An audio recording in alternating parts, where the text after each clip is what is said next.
ध्यानी नहीं शिव सारसा, ज्ञानी सा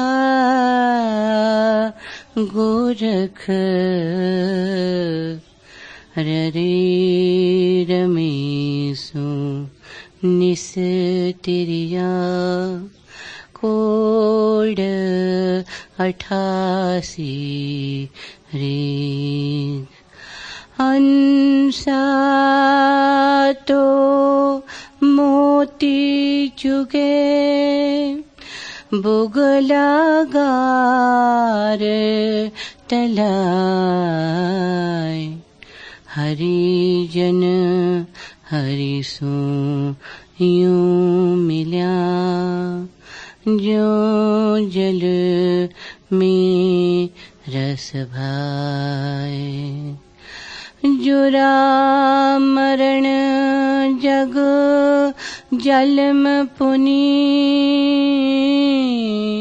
ये जुग दुख घनाए। चरण सरीवा राजरा, राख लेव शरणाय। क्यों पकड़ो हो डालियां,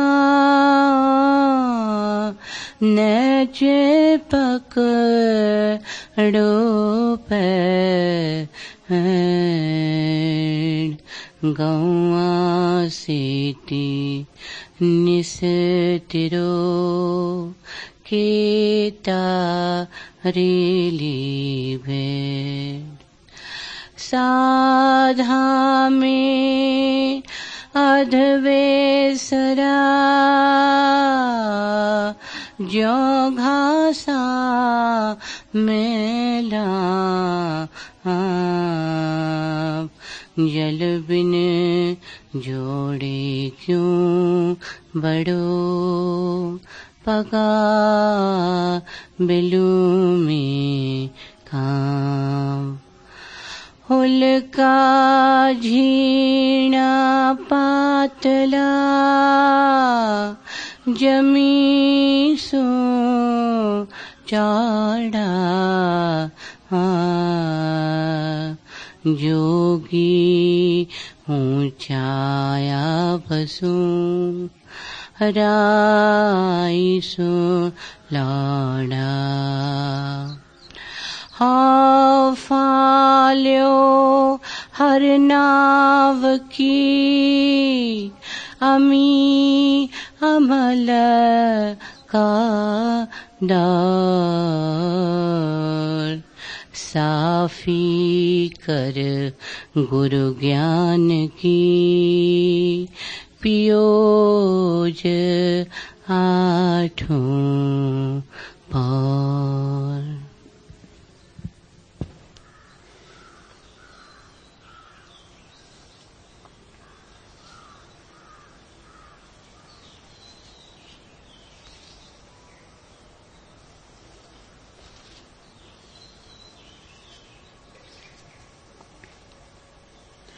कहीं से आग मिले इस बर्फीली जगह में, कहीं से आँच मिले इस ठंडे शहर में, कहीं से राग उठे इस वीराने में, कहीं सहनाई बजे इस मनहूस मरघटी जमाने में, कहीं आम का पेड़ बौराए सुनसान को तोड़े कोयल, हवा तेज और तेज चले गले लगे सरमाए। दोपहरी भन्नाती है धूप गरम और गरमाती है, मैं रुकी हूं अभी भी किसी शाम के लिए। ये वक्त ठहरे ठहर जाए किसी लिए गए नाम के लिए। कहीं से आग मिले इस बर्फीली जगह में, कहीं से आँच मिले इस ठंडे शहर में, कहीं से राग उठे इस वीराने में, कहीं सहनाई बजे इस मनहूस मरघटी जमाने में।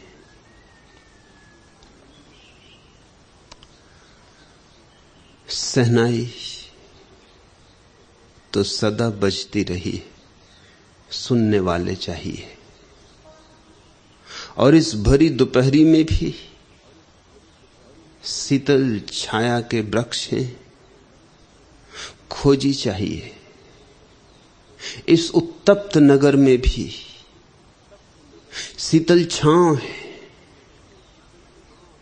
पर शीतल छांव में शरणागत होने की क्षमता चाहिए।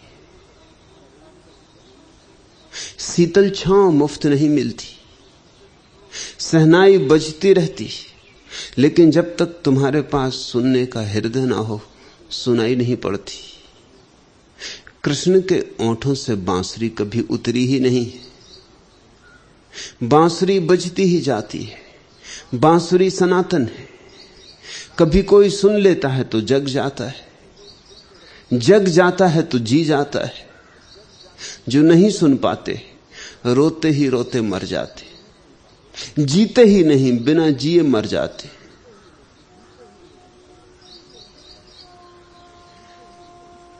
श्री लालनाथ के जीवन में बड़ी अनूठी घटना से शहनाई बजी। संतों के जीवन बड़े रहस्य में शुरू होते,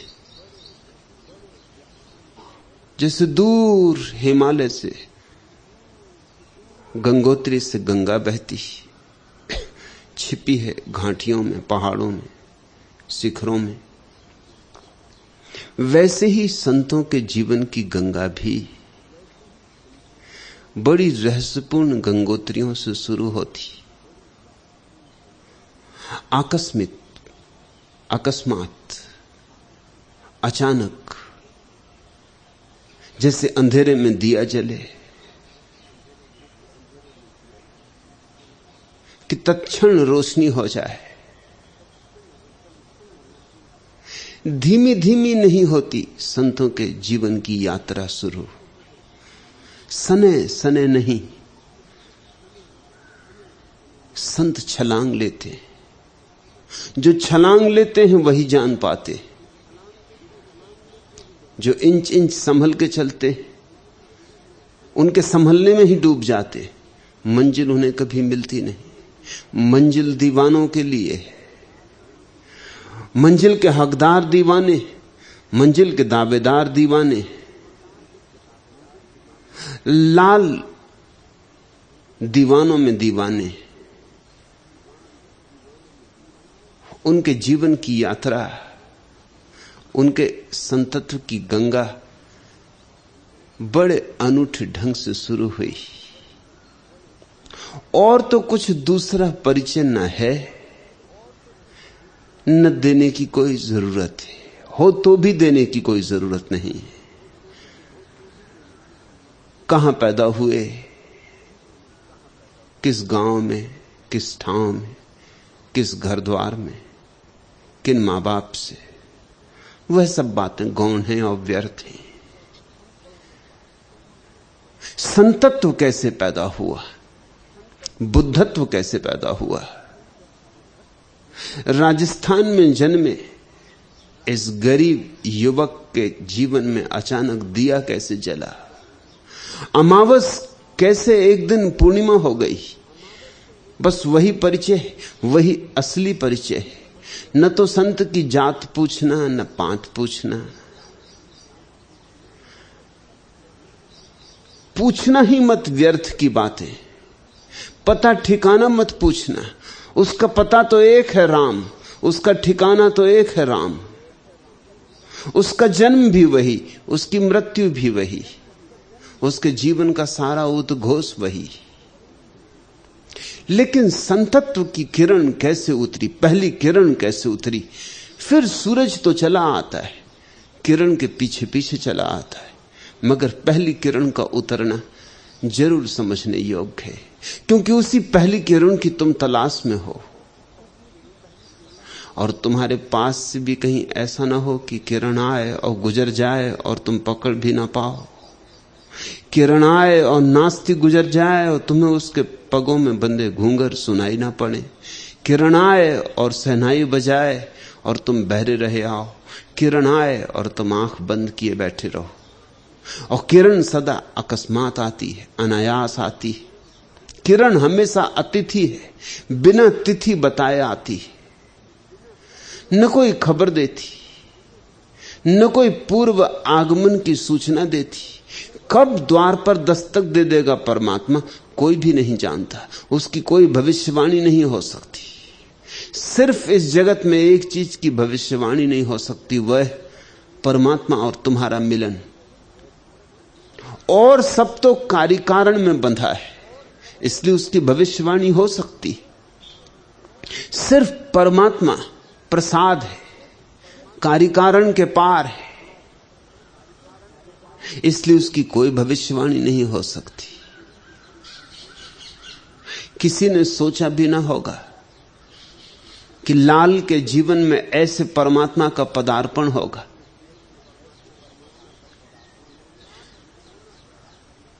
लाल गौना करा के घर लौटते थे, संगी साथी, बैंड बाजे, रंग रौनक, उत्सव की घड़ी थी। रास्ते में लिख मादेसर गांव पड़ा। वहां पर एक अनूठे संत थे, कुंभदास, परमहंस थे, मस्त मौला थे। न कोई धर्म की चिंता, न कोई पंथ की, न कोई परंपरा की। धार्मिक थे मगर किसी धर्म से बंधे हुए न थे। लुटाते थे दोनों हाथ जो दिया था परमात्मा ने, और जो लुटाता है उसे परमात्मा और दिए जाता है। ये संपदा ऐसी कि चुकती नहीं, रोको तो नष्ट हो जाती है, लुटाते रहो तो बढ़ती चली जाती है। लौटते थे गौना करा के, रास्ते में गांव पड़ा। सोचा कि दर्शन करते चले। ऐसे संत के गांव से गुजर रहे जिसकी सुगंध दूर दूर तक पहुंचने लगी थी, और निश्चित उस सुगंध के साथ लपटें भी थी। यह सुगंध फूलों की सुगंध नहीं है, लपटों की सुगंध है, ज्वाला की सुगंध है। संतत्व के साथ ही साथ क्रांति की आग भी जलती। दूर दूर तक कुंभनाथ की सुवास भी पहुंच रही थी। जो सुवास पहचान सकते थे उन्हें सुवास मिल रही थी, जो सुवास नहीं पहचान सकते थे, परंपरा से बंधे हुए रूढ़ग्रस्त लोग थे, उन्हें बेचैनी हो रही थी, उनके पास आग पहुंच रही थी। सोचा दर्शन करते चले, और ऐसे संत का आशीर्वाद ले लेना उचित है। जीवन का प्रारंभ हो रहा है, विवाह हो रहा है, नई दुनिया में प्रवेश हो रहा है। कौन न संत का आशीष लेने चला जाए। पता नहीं था क्या आशीष मिलेगा।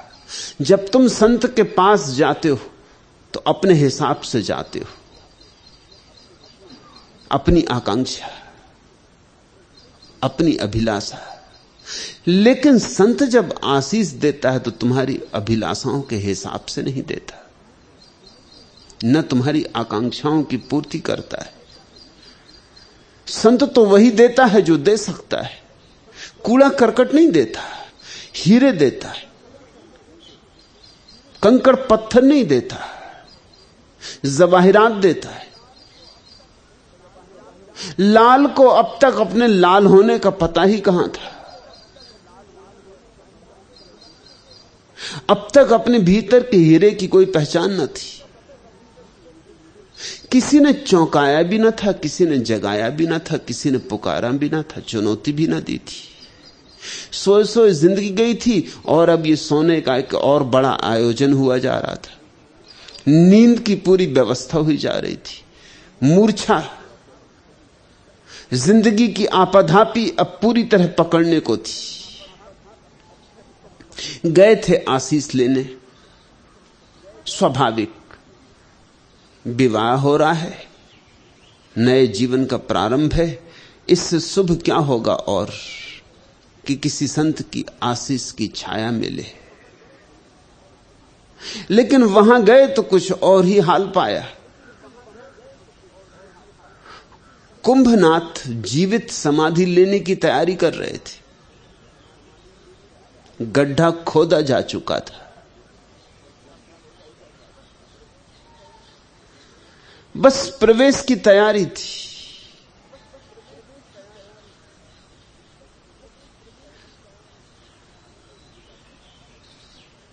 अंतिम विदा वेला उन्होंने प्रसाद बांटा।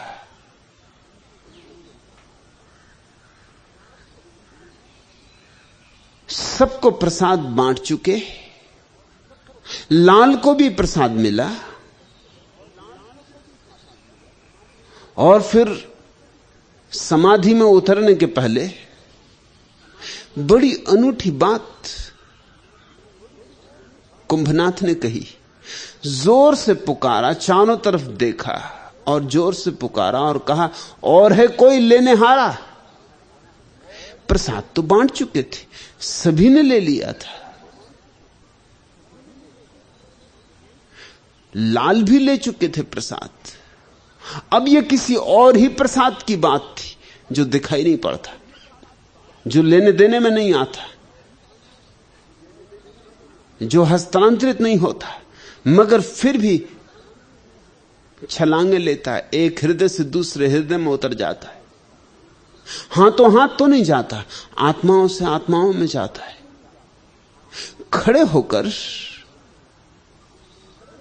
उस गड्ढे पर जिसमें जल्दी ही वे डूब जाने को हैं सदा को, उस मिट्टी में जिसमें मिल जाने को, पुकारा जोर से, और है कोई लेने हारा? लोग तो इधर उधर देखने लगे। सबको प्रसाद मिल चुका था, कोई बचा भी ना था और प्रसाद भी ना बचा था। न तो कोई लेने वाला बचा था, न प्रसाद बचा था। ये किस प्रसाद की बात हो रही? हो गए होंगे विक्षिप्त, सोचा होगा लोगों ने। होंगे ही विक्षिप्त, नहीं तो कोई जीवित समाधि लेता है। आदमी जीने के लिए कितने आयोजन करता है। मरता रहे तो भी जीता है, सड़ता रहे तो भी जीता है, कीड़े पड़ जाएं शरीर में तो भी जीता है, कैंसर पकड़े, क्षय रोग हो, अंधा हो, लूला हो, लंगड़ा हो, कोढ़ी हो, नालियों में पड़ा रहे तो भी जीता, तो भी जीना चाहता है। ऐसी जीवेषणा है। यह होगा ही आदमी विक्षिप्त। अपने हाथ से अपनी कब्र खोदी,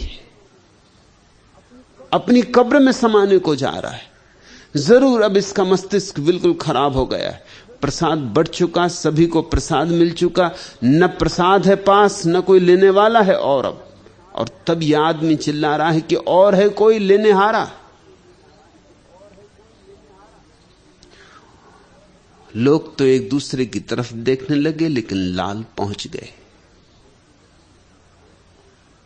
हाथ भिखारी की तरह फैलाकर बैठ गए सामने, आंखों से आंसुओं की धार। कुछ घटा, कुछ वैसा घटा जैसा बुद्ध और महाकाश्यप के बीच घटा था कि बुद्ध लेके फूल आए थे सुबह और बैठ गए थे। फूल को देखते देखते देखते देखते लोग थक गए।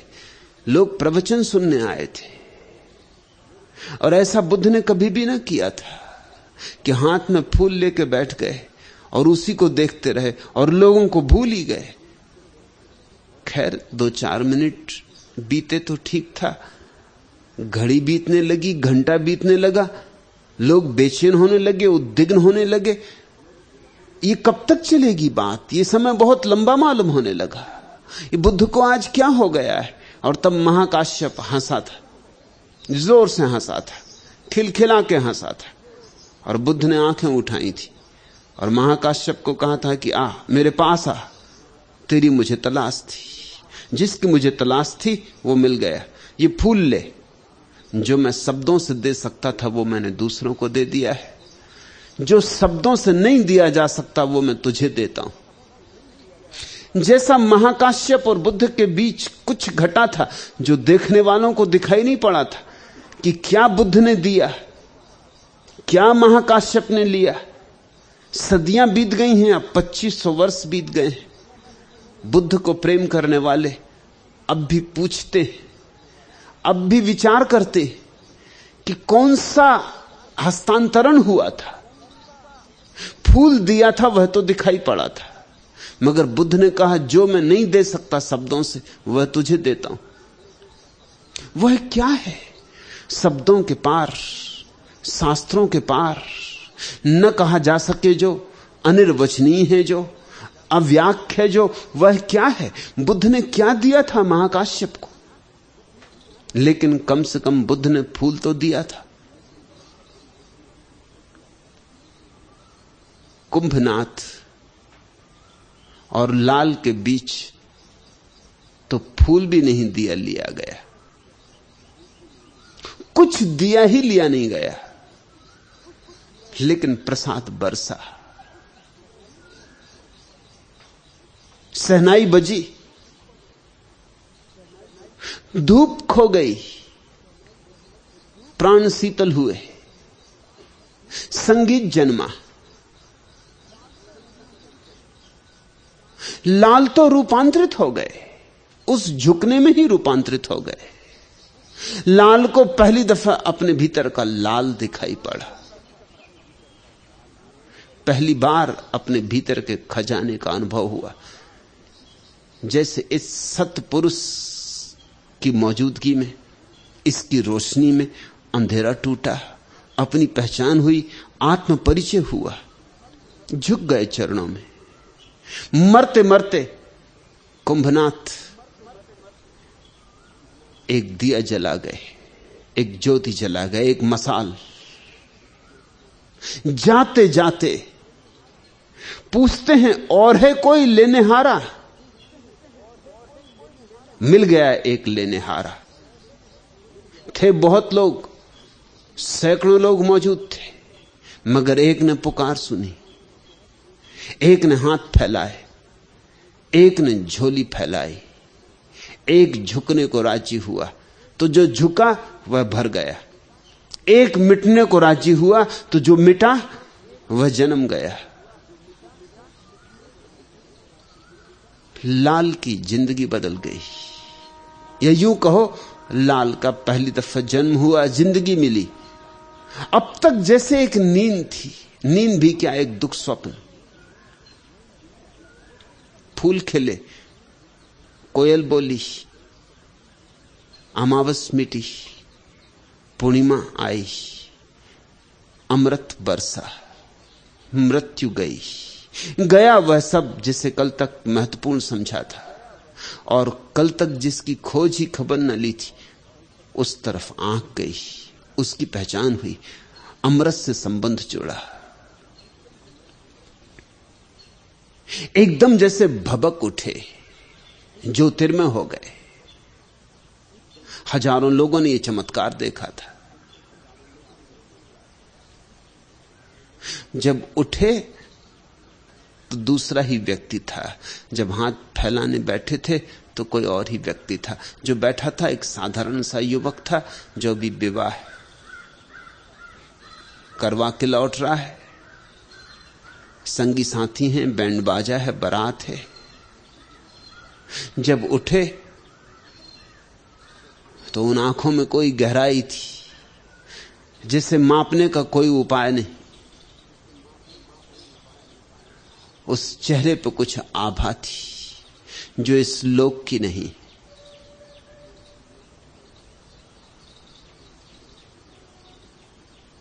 मित्रों को तो बहुत हैरानी हुई, ईर्ष्या भी हुई होगी, चोट भी लगी, मित्रों ने ताने भी कसे, मित्रों ने कहा कि तब फिर विवाह ही क्यों किया?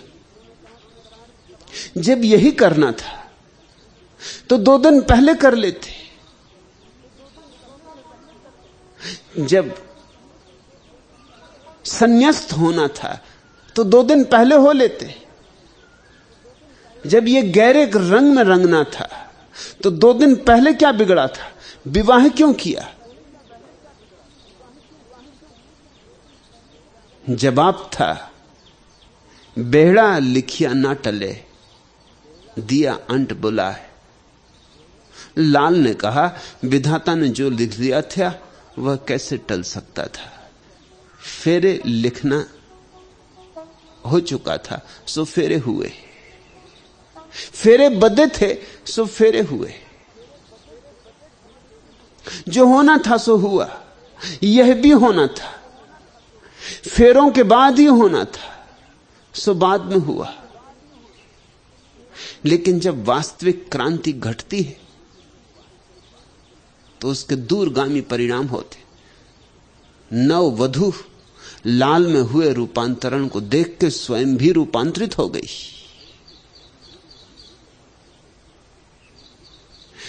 लाल भी डूब गए ध्यान में, नई नई विवाहित युवती भी डूब गई ध्यान में। भूल गए दोनों संसार। गुरु जाते जाते एक अपूर्व व्यक्ति को जन्म दे गए।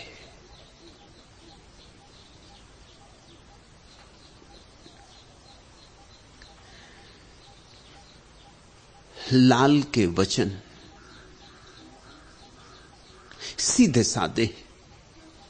संतों के वचन सदा ही सीधे सादे होते।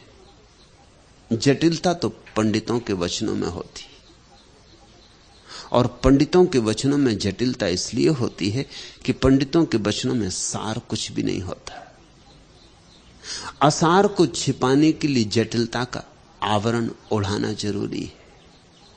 जितनी असार बात हो उसको उतना ही जटिल और कठिन करके कहना होता है, ताकि कोई देख ना पाए कि असार है। जितनी थोथी बात हो उतने बड़े बड़े शब्दों का उपयोग करना पड़ता है।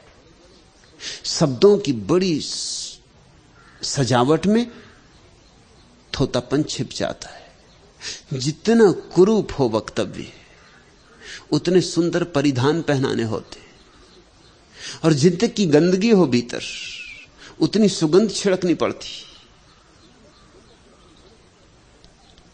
लेकिन जब भीतर कुछ होता है तो बात सीधी होती, साफ होती, नग्न होती, निर्वस्त्र होती। संतों के वचन सदा सीधे साफ है। वैसा ही कह दिया है जैसा जाना है। जाना है इसलिए उलझाने की कोई जरूरत ही नहीं। जिन्होंने नहीं जाना वो खूब उलझाते। वो ऐसे गोल गोल जाते, ऐसे तिरछे तिरछे चलते कि तुम पहचान ही ना पाओगे वो कहना क्या चाह रहे हैं। और लोग ऐसे मूढ़ हैं कि जिस बात को न समझ सके सोचते हैं बड़ी गहरी होगी, गंभीर होगी। जो समझ में ना आए लोग सोचते हैं जरूर बड़ी ऊंची होगी, पहुंची होगी। सत्य तो सीधा साफ है, 2 2 4 ऐसा साफ है। दार्शनिक लिखते हैं बड़ी जटिल बातें, संत तो बोलते हैं सीधे साफ। पक्षियों के गीत जैसे उनके गीत हैं, न कुछ जोड़ा है न कुछ सजाया है, सीधा हृदय खोल के रख दिया है। ऐसे ही लाल के वचन हैं। मगर अगर डुबकी मारोगे तो बहुत संपदा पाओगे।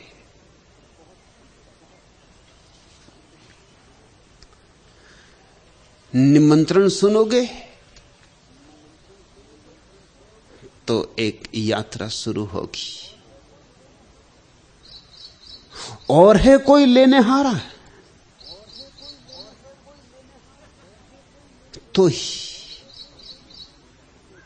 तो ही समझ पाओगे इन सीधे साधे वचनों को।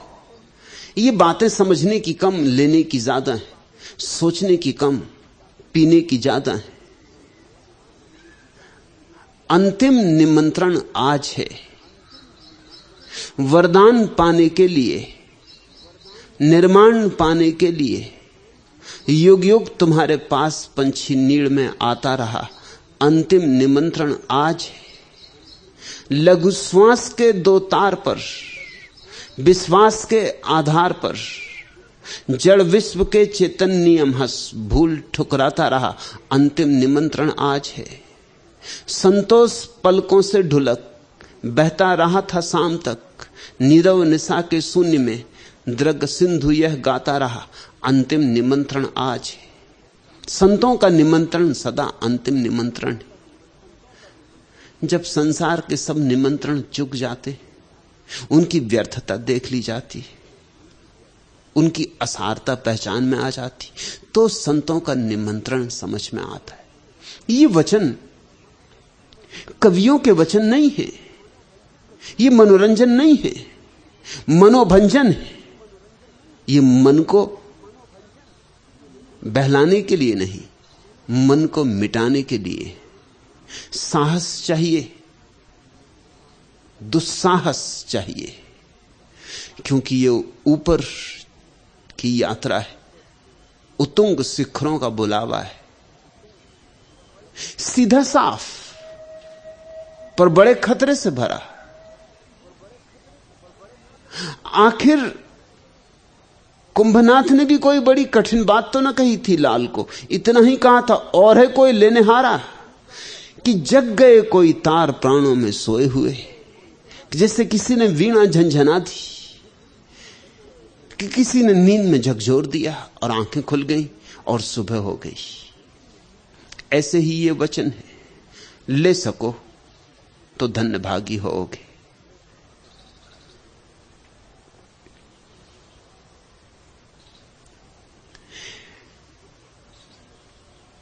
लाल के जीवन में अचानक वैराग्य उत्पन्न हो गया, लेकिन ऐसे समझने चलोगे तो कुछ सूत्र पकड़ में आ सकते हैं जो काम के हों। राग में डूबने जा रहे थे और वैराग्य उत्पन्न हुआ।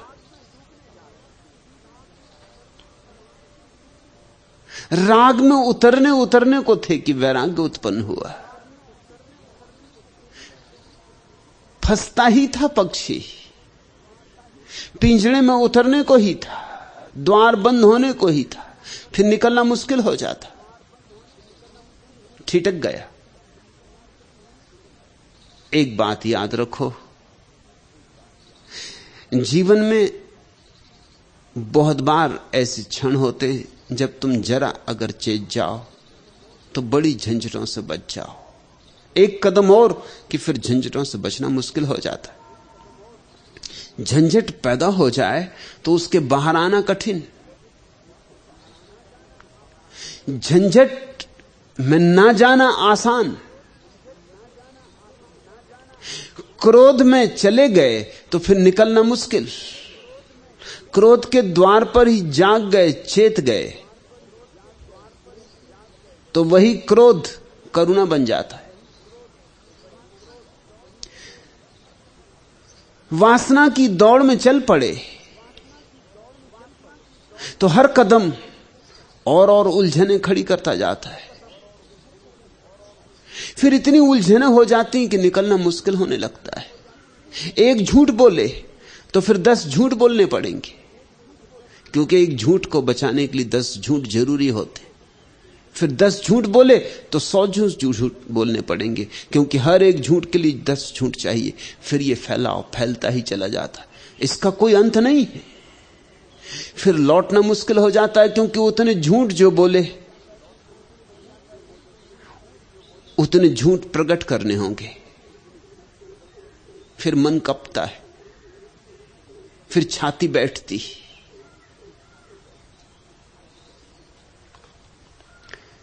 वैराग्य का अर्थ है राग की व्यर्थता का बोध। राग का अर्थ होता है यहां सुख मिल सकेगा, इसकी आशा। वैराग्य का अर्थ होता है न कभी यहां किसी को सुख मिला, न यहां सुख मिल सकता है। यहां सुख है ही नहीं। सुख बाहर नहीं है, भीतर है।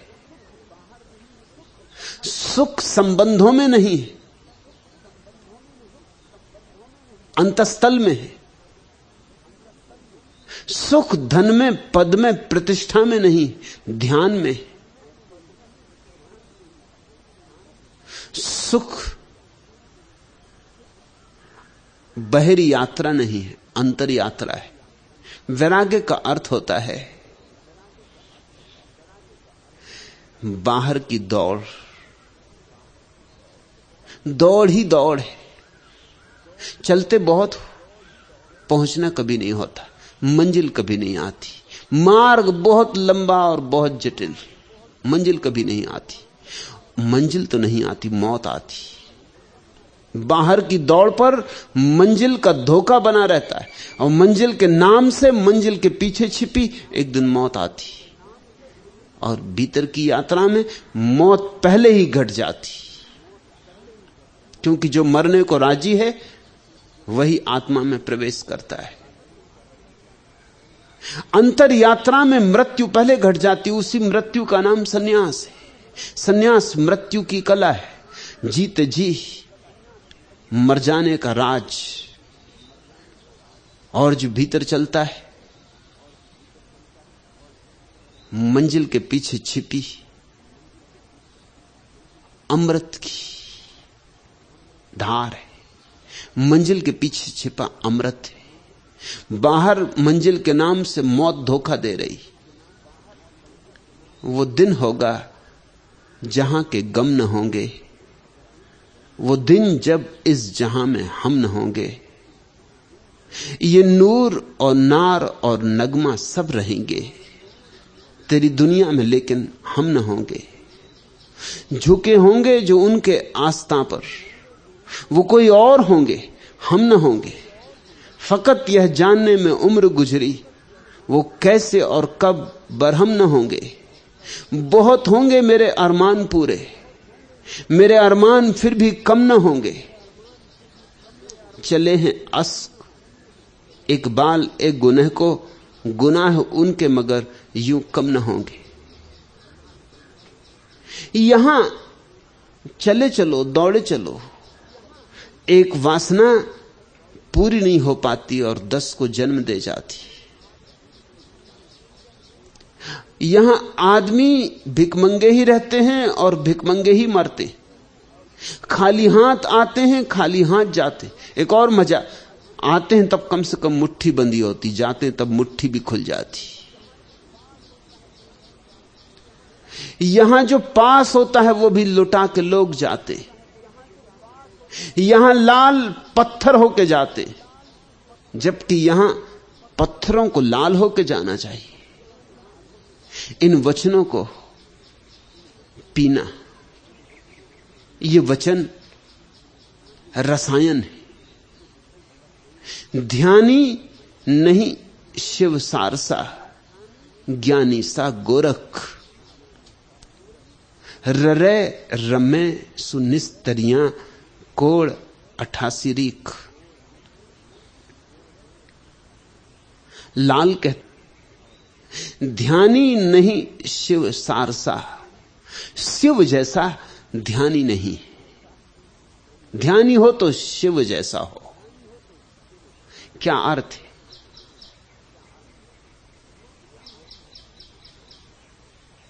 ध्यान का अर्थ होता है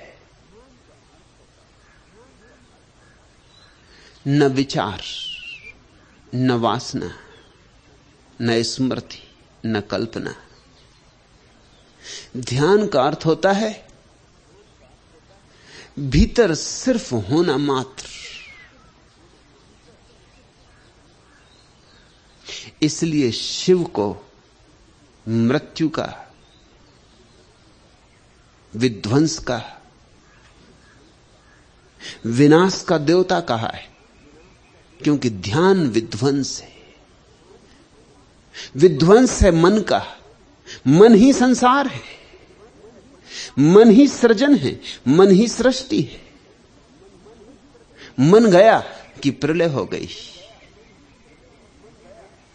ऐसा मत सोचो कि किसी दिन प्रलय होती। ऐसा मत सोचो कि एक दिन आएगा जब प्रलय हो जाएगी, सब विध्वंस हो जाएगा। नहीं, जो भी ध्यान में उतरता है उसकी प्रलय हो जाती। जो भी ध्यान में उतरता है उसके भीतर शिव का पदार्पण हो जाता है। ध्यान है मृत्यु, मन की मृत्यु। मैं की मृत्यु, विचार का अंत। शुद्ध चैतन्य रह जाए, दर्पण जैसा खाली, कोई प्रतिबिंब ना बने, तो एक तो यात्रा है ध्यान की, और फिर ध्यान से ही ज्ञान का जन्म होता है। जो ज्ञान ध्यान के बिना तुम इकट्ठा करते हो वह ज्ञान नहीं है, ज्ञान का धोखा है, मिथ्या ज्ञान है। शास्त्रों से, सिद्धांतों से, दूसरों से, अन्यों से तुम जो इकट्ठा कर लेते हो वह ज्ञान नहीं है। ज्ञान तो ध्यान में जन्मता है। ध्यान है शुद्ध बोध। उस बोध में तुम्हें दिखाई पड़ना शुरू होता है जीवन का अर्थ, जीवन का रहस्य। ध्यान तो है कुंजी, खोल देती है अनंत के द्वार।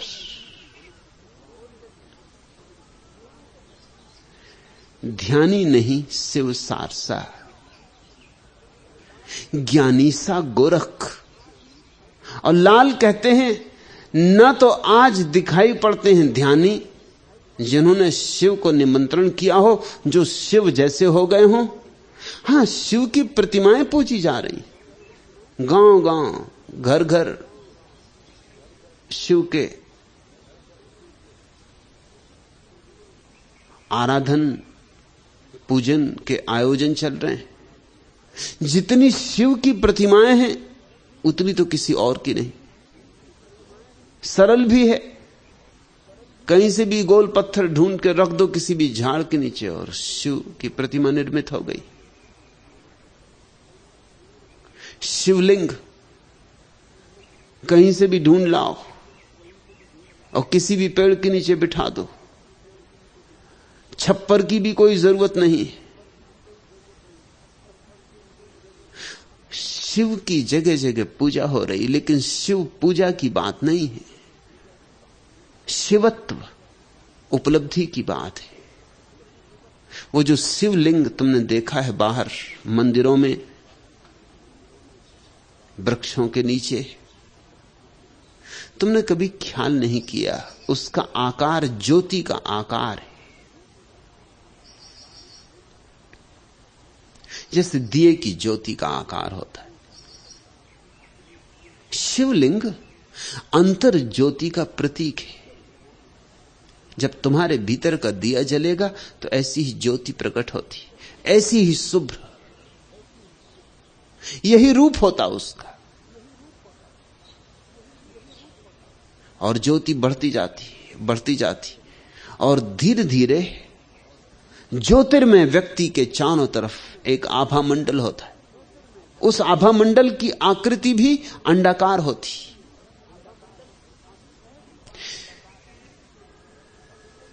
रहस्यवादियों ने तो इस सत्य को सदियों पहले जान लिया था, लेकिन इसके लिए कोई वैज्ञानिक प्रमाण उनके पास नहीं थे। लेकिन अभी रूस में एक बड़ा वैज्ञानिक प्रयोग चल रहा, क्रिलियन फोटोग्राफी। मनुष्य के आसपास जो ऊर्जा का मंडल होता है, अब उसके चित्र लिए जा सकते।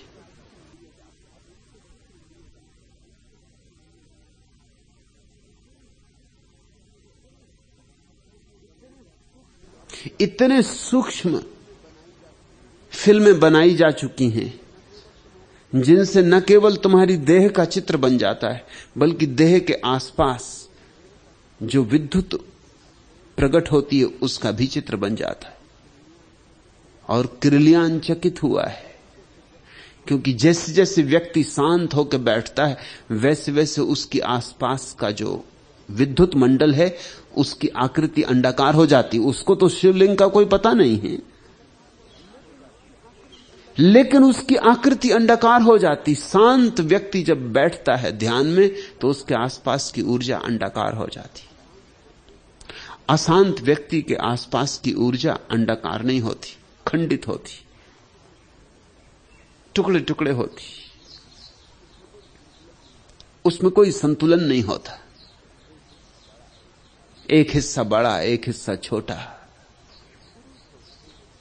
कुरूप होती।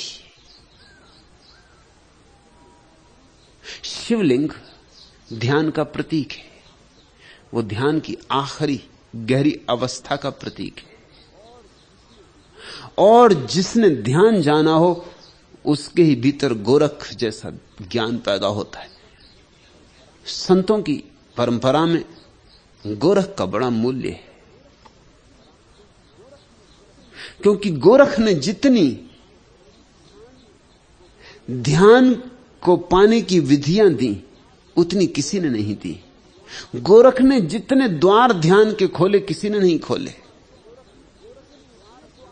गोरख ने इतने द्वार खोले ध्यान के कि गोरख के नाम से एक शब्द ही हमारे भीतर चल पड़ा, गोरख धंधा।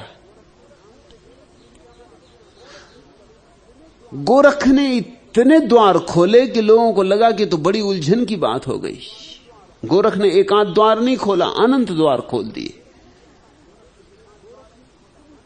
गोरख ने इतनी बातें कह दी जितनी किसी ने कभी नहीं कही थी। बुद्ध ने ध्यान की एक प्रक्रिया दी है, विपस्सना, बस पर्याप्त। महावीर ने ध्यान की एक प्रक्रिया दी है, शुक्ल ध्यान, बस पर्याप्त। पतंजलि ने ध्यान की एक प्रक्रिया दी है, निर्विकल्प समाधि, बस पर्याप्त। गोरख ने परमात्मा के मंदिर के जितने संभव द्वार हो सकते हैं सब द्वारों की चाबियां दी। लोग तो उलझन में पड़ गए, विभूचन में पड़ गए, इसलिए गोरख धंधा शब्द बना लिया। जब भी कोई विभूचन में पड़ जाता तो वो कहता बड़े गोरख धंधे में पड़ा हूं। तुम्हें भूल ही गया कि गोरख शब्द कहां से आता है, गोरखनाथ से आता है। गोरखनाथ अद्भुत व्यक्ति हैं, उनकी गणना उन थोड़े से लोगों में होनी चाहिए। कृष्ण, बुद्ध, महावीर, पतंजलि, गोरख, बस इन थोड़े से लोगों में ही उनकी गिनती हो सकती। वो उन परम शिखरों में से एक है। लाल कहते हैं गोरख सा ज्ञानी नहीं हुआ, क्योंकि गोरख ने जिस भांति अपने को मिटाया।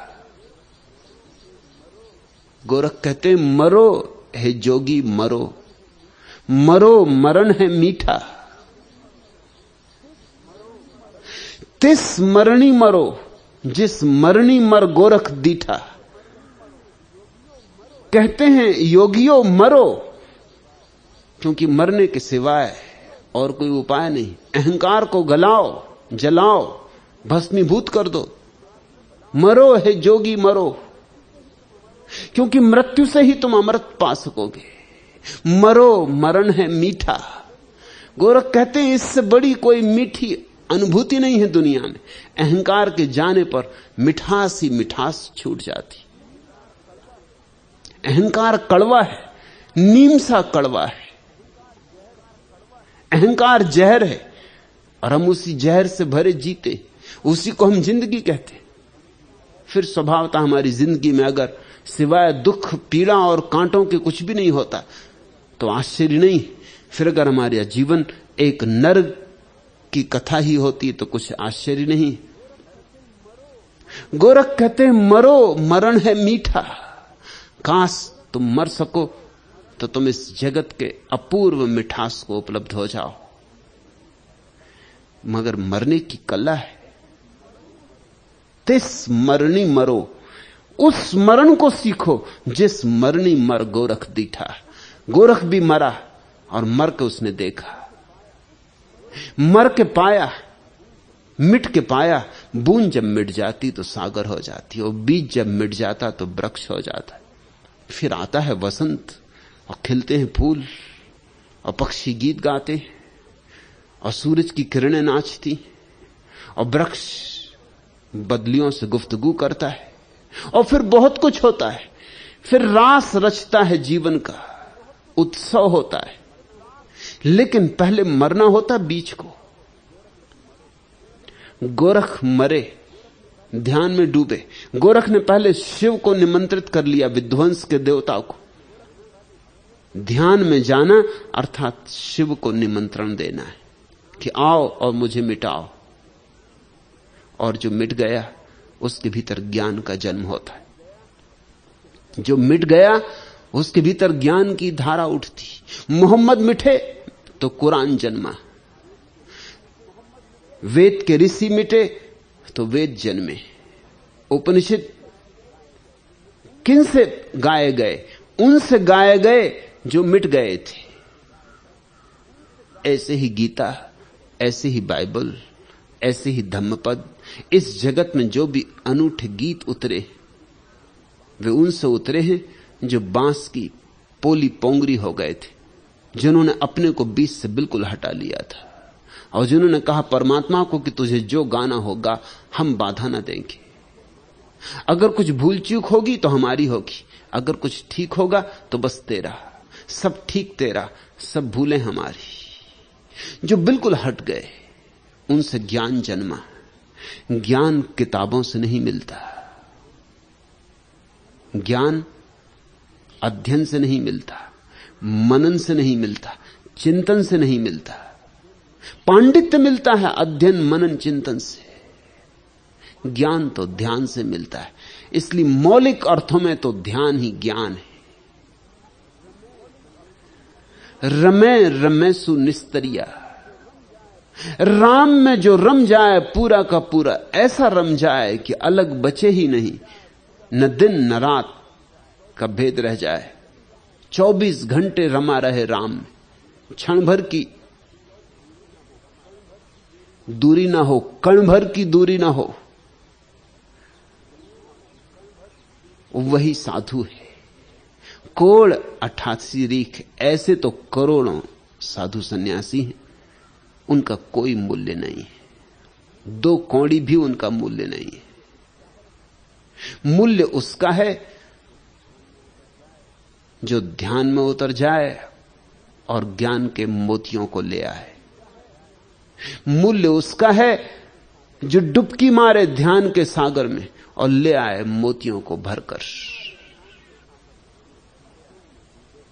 जो शिव में डूबे और गोरख बन के निकले, मूल्य उसका है। ररे रमे सुनिस्तरिया, राम ही राम रह जाए जिसके जीवन में। दिन और रात एक ही धुन बजे, एक ही गीत उठे, वही साधु है। कोड़ 88 रीख, ऐसे तो फिर करोड़ों साधु हैं। हंसा तो मोती चुगे बगुलागार तलाई, और अगर तुम हंस हो तो ऐसे साधु को खोज ही लोगे। हंसा तो मोती चुगे, हंस तो मोती ही चुगते। इसलिए बुद्धों के पास केवल हंस इकट्ठे होते। हर कोई बुद्धों के पास इकट्ठा नहीं होता। भीड़ भाड़ तो साधु संतों तथाकथित पंडित पुजारियों के पास जाती। भीड़ भाड़ तो परंपरावादी होती, रूढ़वादी होती, अंधविश्वासी होती।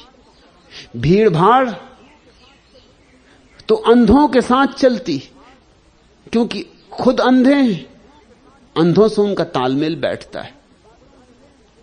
अंधों की बातें उन्हें रुचती, क्योंकि अंधों की बातें उनकी ही भाषा होती, उनका ही अनुभव होती।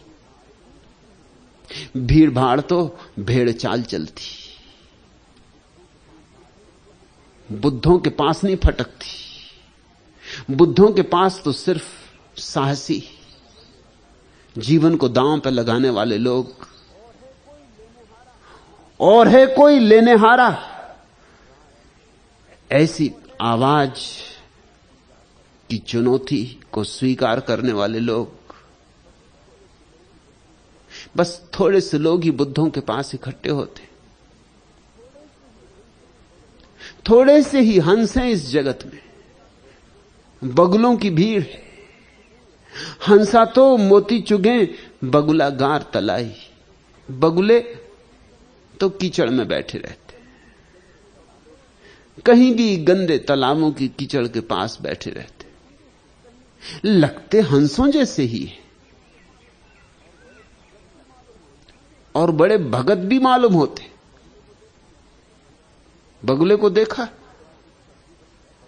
हमारे पास एक शब्द ही बन गया, बगुला भगत।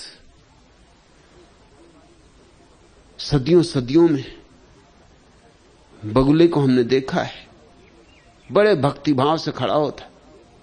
क्या कोई योगी खड़ा होगा, एक ही पैर से खड़ा होता है। योगी भी सीखते हैं एक पैर से खड़ा होना, उसका नाम बगुलासन। बड़ी कठिनाई से खड़े हो पाते, बगुला तो बड़ी सरलता से एक पैर से खड़ा रहता। योगस्थ, बिल्कुल हिलता नहीं, डुलता नहीं, थिर, कूटस्थ। मगर इरादे क्या हैं? इरादे हैं कि कोई मछली फंसे। इतना जो खड़ा है बिल्कुल निष्पंद होकर, वो इसीलिए ताकि जल न हिले, क्योंकि जल हिले तो मछलियां भाग जाती। इतना जो निष्पंद खड़ा है तो इसीलिए कि उसकी छाया जो जल में पड़ती है वो भी न हिले, क्योंकि उसकी छाया हिलती है तो मछलियां भाग जाती, समझ जाती हैं कि भगत जी पास ही है। और देखते हैं कैसे शुद्ध खादी पहनता बगला,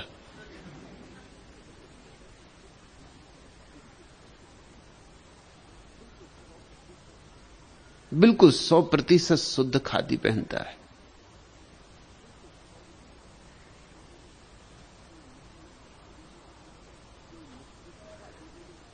कोई मिश्रित खादी भी नहीं,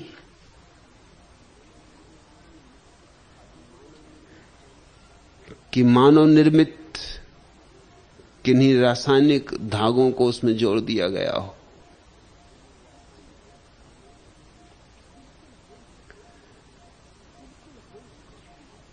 बिल्कुल हंस जैसा मालूम होता है, बस हंस जैसा मालूम ही होता है, हंस जैसा कुछ भी नहीं। हंस की खूबी क्या है? हंस मानसरोवर की खोज करता है।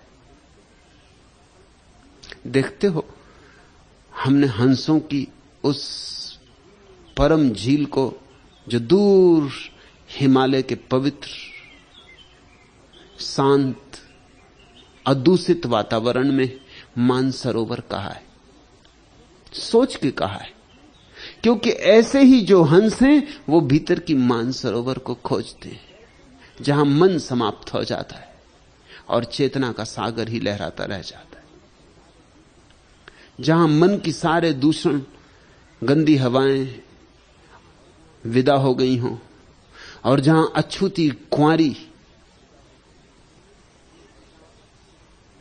झील रह जाए।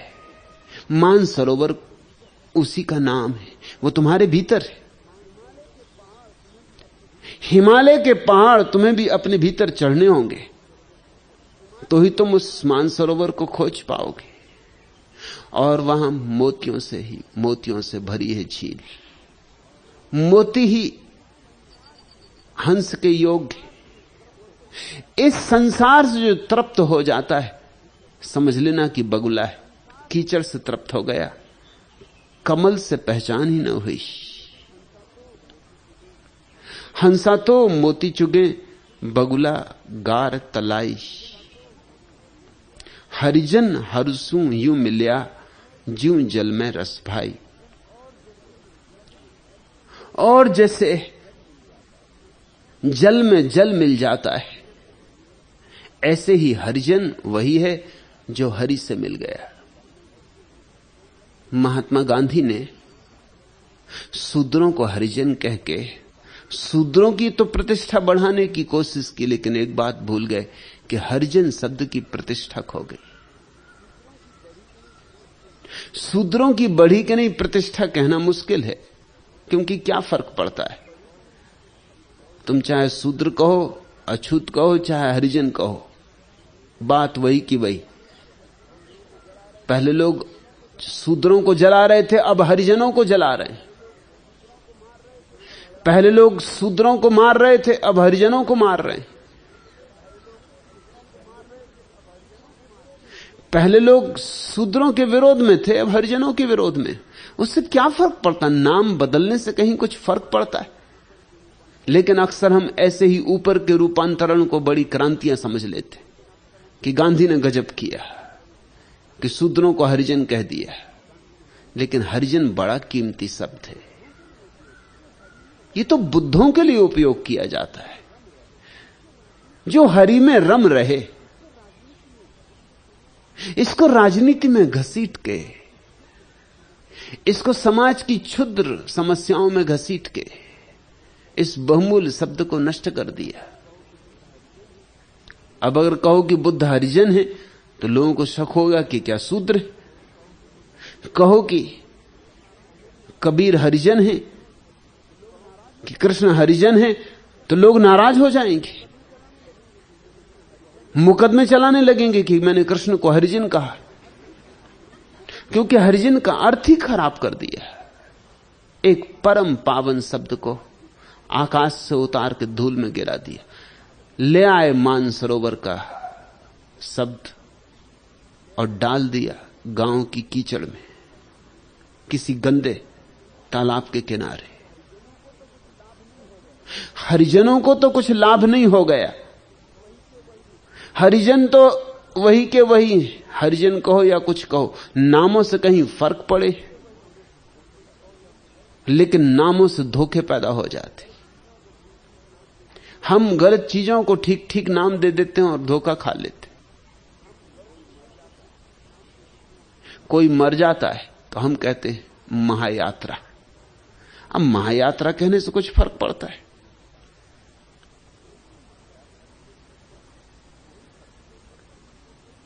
कोई फर्क नहीं पड़ता। मृत्यु तो मृत्यु है, तुम चाहे महायात्रा कहो। दिल्ली में जो मरते हैं उनको भी हम कहते हैं स्वर्गीय।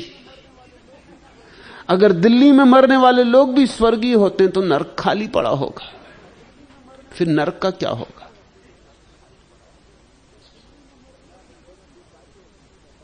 नरक में बड़ी बेकारी होगी। शैतान और उसके शिष्य सब बैठे ठाले होंगे, बेकार बैठे होंगे, कुछ काम नहीं, कुछ दाम नहीं।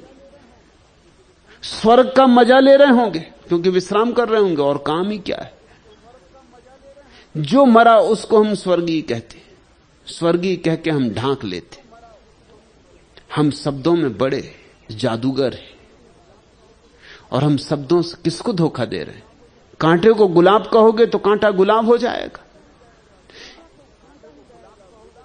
कांटा तो कांटा ही रहेगा। गुलाब कह देने से सिर्फ तुम धोखा खाओगे, और आज नहीं कल तुम्हारे ही हाथ में कांटा चुभेगा, तड़फोगे तब। और गुलाब कहोगे तो चुभेगा ही, क्योंकि गुलाब को तोड़ने जाओगे और कांटा तोड़ लोगे। लेकिन हम अच्छे शब्द उपयोग करने की कोशिश करते हैं। सत्य तो वैसे कि वैसे बने रहते। महात्मा गांधी ने हरिजन जैसे प्यारे शब्द को बिल्कुल विकृत कर दिया। इससे दोहरे धोखे पैदा हुए। अछूत को लगा कि वो हरिजन है, अछूत नहीं है, वो वही का वही। न मंदिर में प्रवेश है, न कुएं पे पानी भर सकता है, न ब्राह्मण की बेटी से विवाह कर सकता है, न बनिए की दुकान पे बैठ के चिलम पी सकता है। वही का वही है, मगर हरिजन की अकड़ आ गई। वो सोचता मैं हरिजन। कहां हम? उनको हरिजन कहते थे जो पा गए राम को, जो पहुंच गए राम को। बहुत थोड़े से लोगों को हम हरिजन कहते थे। गांधी ने शब्द को विकृत कर दिया। हरिजनों को धोखा हो गया और हिंदुओं को धोखा हो गया कि अच्छा शब्द दे दिया, अब और क्या चाहिए। लगा दिया लेबल, अच्छा अब और क्या चाहिए, अब इतने से तृप्त हो जाओ। दशा वही, दीनता वही, दुख वही, पीड़ा वही। शब्दों से जरा सावधान रहना चाहिए।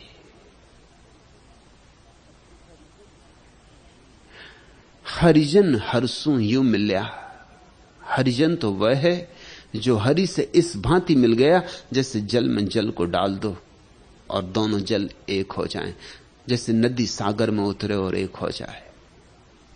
जो राम से ऐसा मिल गया, जो हरि के साथ एक हो गया। सिर्फ बुद्ध पुरुषों को ही हरिजन कहा जा सकता है। ब्राह्मण भी हरिजन नहीं है, शूद्र तो हरिजन क्या होंगे, क्योंकि ब्राह्मण भी कहां ब्राह्मण है। ब्राह्मण होते तो हरिजन होते, ब्रह्म को जानते तो हरिजन होते। ब्राह्मण भी ब्राह्मण नहीं है, ना हरिजन है, तो शूद्र तो क्या हरिजन होंगे। कभी कभी कोई विरला व्यक्ति हरिजन हो पाता है।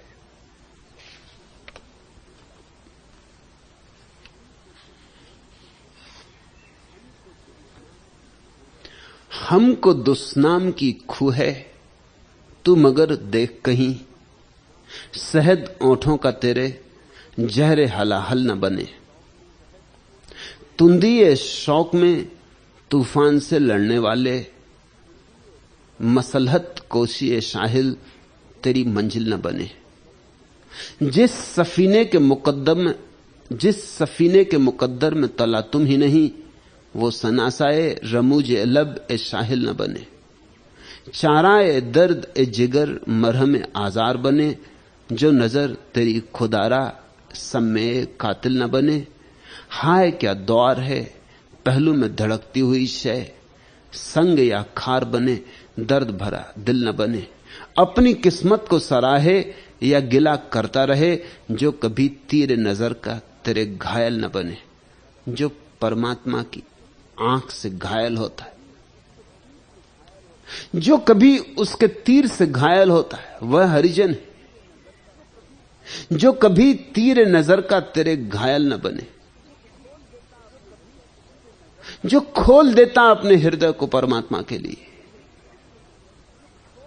कठिन है, बात तो कठिन है, बात आसान नहीं है। तूफानों से लड़ना होगा और साहिल से, किनारों से समझौता करना छोड़ना होगा। तुंदिए शौक में तूफान से लड़ने वाले, मसलहत कोसी ए साहिल तेरी मंजिल न बने। कहीं ऐसा ना हो कि आज जो तू तूफान से लड़ने निकला है, जो तेरे भीतर शौक पैदा हुआ है तूफान से लड़ने का, जो एक पुकार उठी है, चुनौती ली है तूफान से लड़ने की, कहीं ऐसा ना हो कि जल्दी ही तू भी किनारे से समझौता कर ले।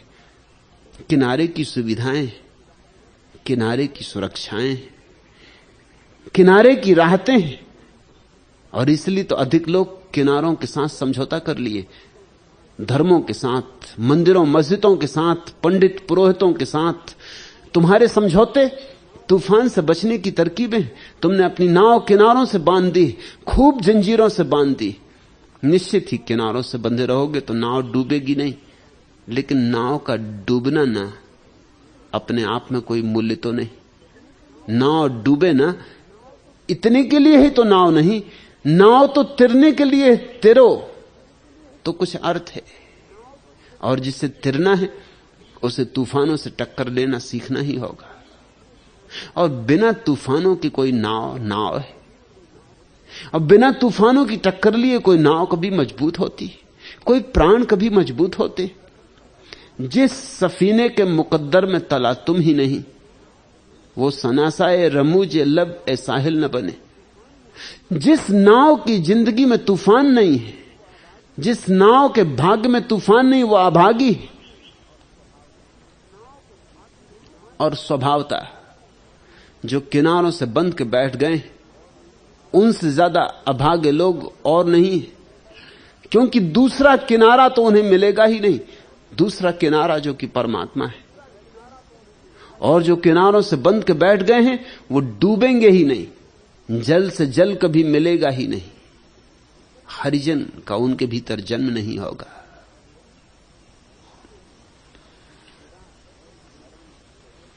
जुरा मरण जग अलम पुनि, ए जुग दुख घणाई, चरण सरेवा राजरा, राख लेव सरनाई।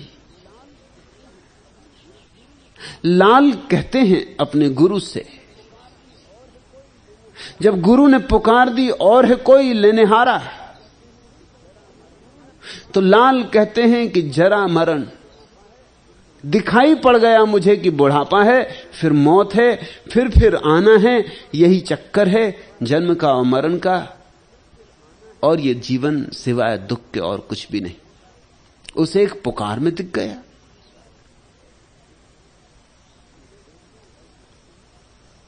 ये देख के ही कि गुरु अपने हाथ से कब्र में उतर रहा है। बुद्धि जिसके पास भी होती उसको भी दिखाई पड़ जाता कि इस जगत में पाने योग्य कुछ भी नहीं है। इस जगत में अगर मरने की कला आ गई तो सब आ गया। जरा मरण जग अलम पुनि, यहां है ही क्या? बुढ़ापा है, बीमारी है, दुख है, चिंताएं हैं, संताप है, फिर मौत है, फिर जन्म, और फिर वही सिलसिला है। बड़ा दुख है इस जीवन में। चरण सरेवा राजरा, कहते हैं गुरु को मुझे चरण छू लेने दो, इसके पहले कि तुम विदा हो जाओ, मुझे चरण छू लेने दो। चरण सरेवा राजरा, राख ले सरनाई, जाने के पहले मुझे शरण दे दो, मिटने के पहले मुझे भी मिटा दो। तुम्हारी समाधि मेरी समाधि भी बन जाए, तुम्हारी मौत मेरी मौत भी बन जाए। बस एक ही आकांक्षा तुमने जगा दी कि तुम्हारे चरण छू लूं। सद्गुरु के चरण छूने ही पर्याप्त है।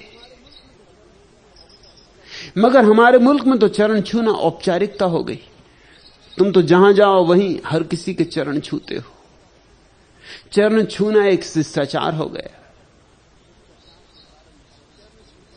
शिष्टाचार के कारण चरण छूने का जो रास था वो खो गया। चरण छूने का जो अपूर्व अर्थ था वह खो गया। जैसे हाथ जोड़ कर नमस्कार करते हैं, ऐसे ही बड़ा बुजुर्ग कोई मिला उसके चरण छू के नमस्कार कर लेते। चरण छू लेते हो मगर सिर झुकता नहीं, चरण छू लेते हो मगर अहंकार झुकता नहीं। इसलिए लाल कहते हैं कि मुझे अपने पे भरोसा नहीं है, तुम्हारी ही कृपा हो तो मैं तुम्हारे चरण छू पाऊं। मैं तो छू रहा हूं, मगर दो आशीर्वाद कि ये छूना सार्थक हो पाए, दो आशीर्वाद की सच में छू पाऊं, कहीं हाथ ही चरण न छुए, मेरे प्राण भी छू लें। चरण सरेवा राजरा, राख ले सरनाई। इतनी ही विनती कि अपनी शरण में मुझे ले लो। बुद्धम शरणम गच्छामि, संघम शरणम गच्छामि, धम्मम शरणम गच्छामि। लाल कहते हैं ले लो मुझे अपनी शरण में। तुम हो बुद्ध, तुम्हारा एक घूंट पी लूं तो बस काफी। तुम ही हो मेरे संग, तुम ही हो मेरे धर्म।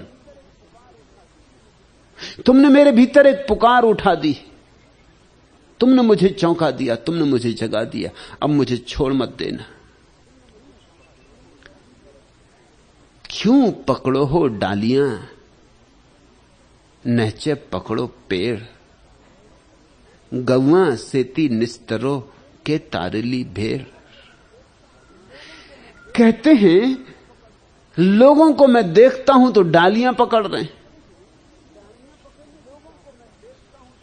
डालियां पकड़ने से क्या होगा? क्यों नहीं जड़ पकड़ी जाए, क्यों नहीं पेड़ का प्राण पकड़ा जाए?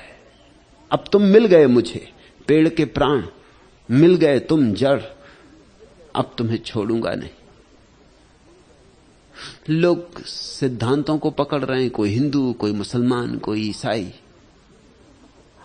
अरे पागलो, किसी जीसस को पकड़ो, किसी कृष्ण को पकड़ो। हिंदू होने से क्या खाक होगा, मुसलमान होने से क्या होगा?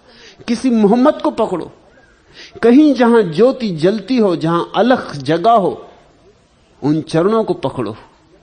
और यह भी ख्याल रखना, तुम नहीं पकड़ पाओगे। तुमने अब तक गलत ही गलत किया है।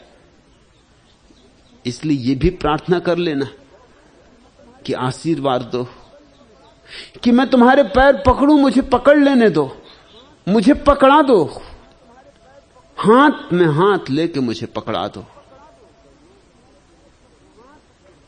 गौवा सेती निस्तरो के तारेली भेड़, बड़ा प्यारा वचन है। अगर नदी को तैरना हो तो गौ की पूंछ पकड़ के कोई तैर सकता है, लेकिन भेड़ की पूंछ अगर पकड़ ली तो डूबोगे, तुम भी डूबोगे, भेड़ तो डूबने ही वाली।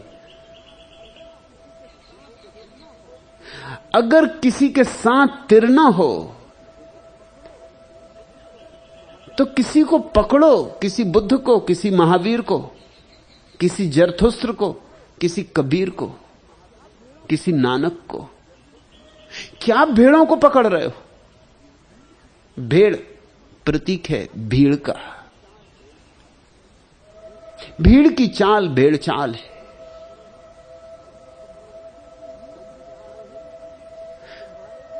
पंडित पुरोहित तुम्हारे जैसे ही अंधे हैं,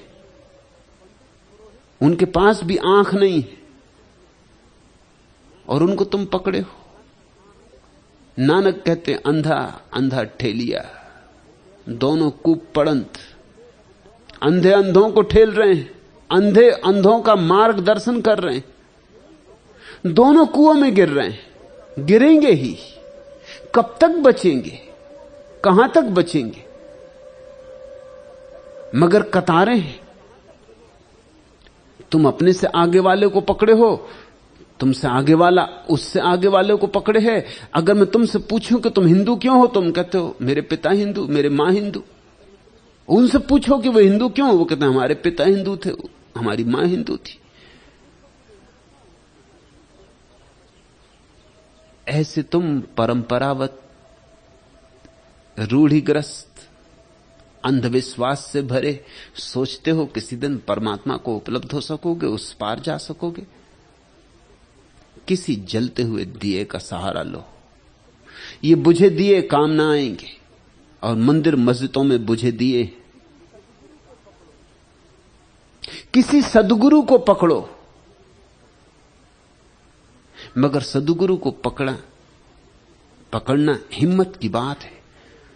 पंडित पुरोहितों को, तथाकथित साधु सन्यासियों को, जिनको लाल कहते हैं, कोड़ 88 रीख, करोड़ों ऋषि मुनि घूम फिर रहे हैं, इनको पकड़ना आसान क्यों? क्योंकि वे तुमसे कुछ जीवन को रूपांतरण करने के लिए नहीं कहते, और अगर कहते भी हैं तो ऐसी क्षुद्र बातों का रूपांतरण करवाते हैं कि जिनका कोई मूल्य नहीं। कोई कहता पान खाना छोड़ दो, कोई कहता है कि बीड़ी ना पियो, कोई कहता रात भोजन ना करो, कोई कहता पानी छान के पियो। ये कोई क्रांतियां हैं? पानी छान के भी पिया तो तुम सोचते हो राम मिल जाएंगे इतने से, बस पानी छान के पी लेने से। और मैं नहीं कह रहा हूं कि पानी बिना छाने पीना, ख्याल रखना, छान के पियो, स्वास्थ्यप्रद है, लेकिन इससे राम के लेने देने का क्या है? और मैं तुमसे ये नहीं कह रहा हूं कि खूब दिल खोल के बीड़ी सिगरेट पीने लगना, लेकिन इतना मैं तुमसे कहूंगा कि बीड़ी सिगरेट न पियो तो ये मत सोचना कि स्वर्ग में तुम्हारे लिए कोई उत्सव मनाया जाएगा, कि स्वर्ग के द्वार पर परमात्मा खड़ा फूल मालाएं लिए स्वागत करेगा जब तुम पहुंचोगे, क्योंकि तुमने कभी बीड़ी नहीं पी। जरा सोचो भी तो, अगर परमात्मा तुमसे पूछेगा तुमने किया क्या, तो तुम्हारे पास यही होगा बताने को कि बीड़ी नहीं पी। बात ही बेहूदी लगेगी, बात ही भद्दी लगेगी, किस मुंह से कहोगे? और मैं ये नहीं कह रहा हूं कि बीड़ी पियो, मेरी बात को गलत मत समझ लेना। बीड़ी न पीना समझदारी है, बीड़ी पीना ना समझी, लेकिन धर्म से क्या लेना देना? बीड़ी पीने वाला मूढ़ है, पापी नहीं। मूढ़ है क्योंकि नाहक धुएं को बाहर भीतर करता है। वैसे ही हवाओं में अब काफी धुआं है, अब तुम्हें बीड़ी इत्यादि पीने की जरूरत नहीं, अब तुम बीड़ी पी ही रहे हो, धूम्रपान चल ही रहा है। न्यूयॉर्क या बंबई जैसे नगरों में हवा इतने धुएं से भरी है कि तुम श्वास ले रहे हो, धूम्रपान हो रहा। अब न्यूयॉर्क में धूम्रपान किए बिना रहा ही नहीं जा सकता, हर एक आदमी धूम्रपान कर रहा है अनजाने ही। हवाओं में इतना धुआं है कि वैज्ञानिक कहते हैं हमें आशा नहीं थी कि आदमी के फेफड़े इतने धुएं को झेल सकेंगे। 3 गुना ज्यादा है मनुष्य की झेलने की क्षमता से, क्योंकि कारें हैं और फैक्ट्रियां हैं और ट्रेनें हैं और हवाई जहाज हैं और सब तरह के उपद्रव। अब तुम सिगरेट बीड़ी पियो या ना पियो, मगर जो नहीं पीता बुद्धिमान है। मगर बुद्धिमानी ये तो ऐसा ही हुआ कि तुम पैर के बल चलते हो, ये बुद्धिमानी। तुम चारों हाथ पैर से चलने लगो तो ये नालायकी होगी। लेकिन फिर तुम परमात्मा से ये नहीं कह सकते कि मैं 2 पैर से चलता था, 4 हाथ पैर से नहीं चलता था, तो मुझे स्वर्ग मिलना चाहिए। 2 पैर से चलना कोई पुण्य नहीं, समझदारी है। और तुम्हारे साधु सन्यासी तुमसे छुड़वाते क्या है? इस तरह की बेहूदगियों को अणुव्रत कहा जाता है। छोड़ो, कुछ व्रत ले लो, बड़ा नहीं, चलो छोटा ले लो। महाव्रत महात्मा लेते, तुम अणुव्रत ही ले लो, चलो छोटा सही। अणुव्रत भी खूब मजेदार लोग लेते। कोई कहता है कि सप्ताह में 1 दिन नमक नहीं खाएंगे, जैसे परमात्मा नमक का दुश्मन है। मैं तुमसे कहता हूं परमात्मा मीठा भी बहुत, नमकीन भी बहुत। कि कोई कहता है 1 दिन घी नहीं खाएंगे। क्या क्या उपद्रव तुमने बना रखे। मगर ये बातें सस्ती हैं, सुगम है, इनको कोई भी कर सकता है। इनको करने के लिए थोड़ी बुद्धिहीनता चाहिए, बस थोड़ा बुद्धूपन, उतनी योग्यता हो तो इस तरह की बातें कोई भी कर सकता है। इस तरह की बातें जो लोग तुमसे करवा देते हैं वो अच्छे लगते, सस्ते में निपटा दिया, परमात्मा पक्का हो गया, मोक्ष निश्चित हो गया। अब बस दिल में आशाएं कर रहे हैं कि पान छोड़ दिया, तमाकू भी छोड़ दी, 1 दिन नमक भी नहीं खाते, रात भोजन भी नहीं करते, पानी भी छान के पीते हैं। अब दिल ही दिल में बैठे सोच रहे हैं कि उर्वशी स्वर्ग में मिलेगी या नहीं। अब और क्या चाहिए साधुता के लिए। अब दिल ही दिल में सोच रहे हैं कि आहा, झरने बहते हैं वहां शराब के। अगर शराब की आदत हो तो ख्याल रखना जब स्वर्ग के दरवाजे पे पूछा जाए तुमसे कि कौन से स्वर्ग जाना चाहते हो, फौरन कहना मुसलमानों के स्वर्ग जाना चाहते। अगर शराब, क्योंकि वहां प्रोहिबिशन नहीं, मुसलमानों के स्वर्ग में प्रोहिबिशन हो ही नहीं सकता, क्योंकि वहां झरने ही शराब के, वहां पानी कोई पीते ही नहीं। पानी भी कहां जमीन की बात है तुम स्वर्ग में उठा रहे हो। पानी भी कोई पीने की चीज, वहां पीने वाले पीने वाली चीज पीते, और वहां कोई ऐसा नहीं कि कुल्हड़ में पी रहे हैं, नदियों में डुबकी मार रहे हैं। तुम सोच समझ के चुनना। हिंदुओं के स्वर्ग के अपने मजे,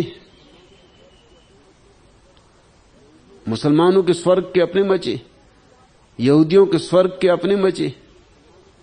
ऐसे ही नरकों की भी हालत है।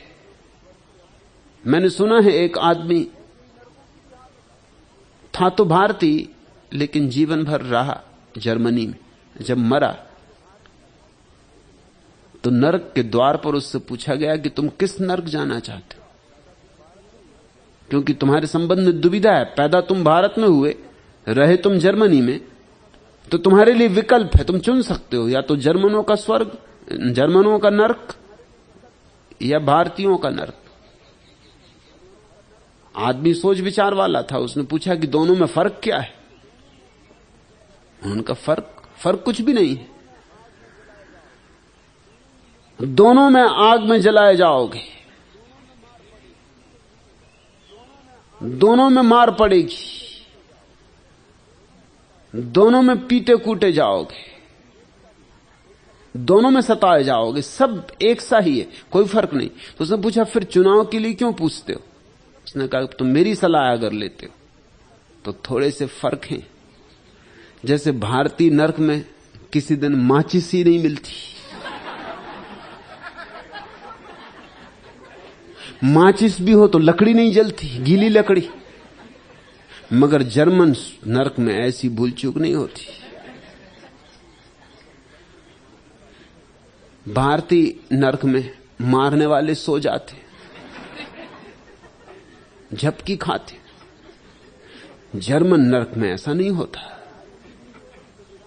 भारतीय नरक में हर आए दिन छुट्टी होती, कभी रामनवमी, कभी कृष्णाष्टमी, कभी महावीर जयंती, कभी गांधी जयंती, कोई अंत ही नहीं है। 365 दिन में करीब करीब आधे दिन छुट्टियों में निकल जाते। जर्मन नरक में सिर्फ रविवार को बंद रहता है, मगर रविवार को जर्मन नरक के जो कर्मचारी हैं वो अभ्यास करते, छोड़ते नहीं। तुम्हारी मर्जी, जो भी चुनना हो। उसने कहा कि मुझे एकदम भारतीय नरक में भेजो, तो तुम भी अगर जाओ, कभी न कभी जाओगे, तो थोड़ा सोच समझ लेना। हर नरक, हर स्वर्ग की अपनी सुविधाएं असुविधाएं, और लोग छोटे छोटे त्याग किए बैठे और सोच रहे हैं बड़ी बड़ी आशाएं कि उर्वशी थाल से जाए खड़ी होगी, थोड़े दिन की और है, मुसीबत गुजार लो, थोड़े दिन और पानी छान के पी लो, फिर तो उर्वशी ही उर्वशी, थोड़े दिन और तमाकू न खाओ। बैकुंठ में तमाकू चलती, पुराने शास्त्रों में लिखा है, तांबुल चरवण, और पान इत्यादि भी चलते।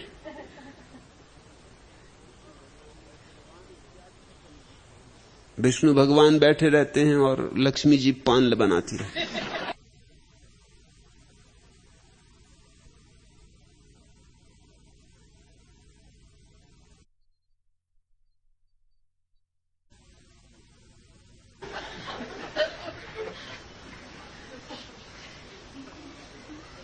तुम सोच लेना।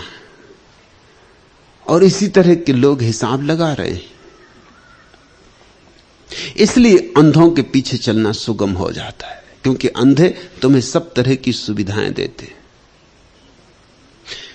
किसी सद्गुरु के साथ चलोगे तो कठिनाई होगी, क्योंकि वो असली जीवन को बदलने की चेष्टा करता है। ये नकली बाहर की बातों को बदलने की नहीं, तुम्हारी चेतना को बदलने की चेष्टा करता है। तुम्हारे व्यवहार को नहीं, तुम्हारे चरित्र को नहीं छूता, तुम्हारे अंतस्थल को रूपांतरित करता है। क्यों पकड़े हो डालियां, नहचे पकड़ो पेड़। गौवा सेती निस्तरों के तारेली भेड़। कहीं भेड़ों को पकड़ के कोई पार हुआ है? ऐसे ही डूबोगे, बुरे डूबोगे। समय रहते जाग जाओ। किसी तैराक का साथ करो, किसी उसका जो उस पार हो आया हो, किसी उसका जो उस पार से होके लौटा हो और बुलाने आया हो और पुकार देने आया हो, और है कोई लेने हारा। साधा में अधवेसरा, ज्यों घासा में लाप। जल बिन जोड़े क्यों बड़ो, पगा बिलू में काप। साधुओं में ऐसे बहुत से हैं अधवेसरा, आधे आधे, अधूरे, कुनकुने। इनसे बचना। ये ना यहां के, ना वहां के, ना घर के, ना घाट के। ये धोबी के गधे हैं। ये ना संसार के हैं और ना परमात्मा के। ये बीच में अटक गए। ये त्रिशंकु है। साधा में अधवेसरा, ज्यों घासा में लाप। घास में ऐसी घास भी उगती है जिसको जानवर भी नहीं खाते, वो कहने भर को घास है। तुम भैंस को छोड़ दो घास में, तुम चकित होगे, वो कुछ घास खाती, कुछ छोड़ देती। वो जो भैंस छोड़ देती है घास, वो भी घास जैसा मालूम पड़ता है, लेकिन घास है नहीं, सिर्फ आभास पर है। ऐसे ही कुछ साधु हैं जो साधु जैसे मालूम पड़ते, लेकिन साधु नहीं है। अभी उन्हें परमात्मा का दर्शन नहीं हुआ। उसके बिना कैसी साधुता। अभी भीतर ज्योति नहीं जली, उसके बिना कैसी साधुता। अभी वे भी तुम्हारी ही तरह अंधेरे में टटोल रहे। तुम 2 बार भोजन करते हो, वो 1 बार भोजन करते। चलो इतना फर्क माना। तुम सिनेमा देखाते हो, वो सिनेमा नहीं देखते। मगर आंख बंद करके वो जो देखते हैं वो सिनेमा से बदतर है। तुम जरा साधुओं से पूछो तो कि जब आंख बंद करके बैठते हो तो क्या देखते हो। अगर वो ईमानदार हो, जरा भी ईमानदार हो, तो वही फिल्में देखते हैं जो तुम फिल्मों में बैठ के देखते हो। कुछ फर्क नहीं, वही कहानियां।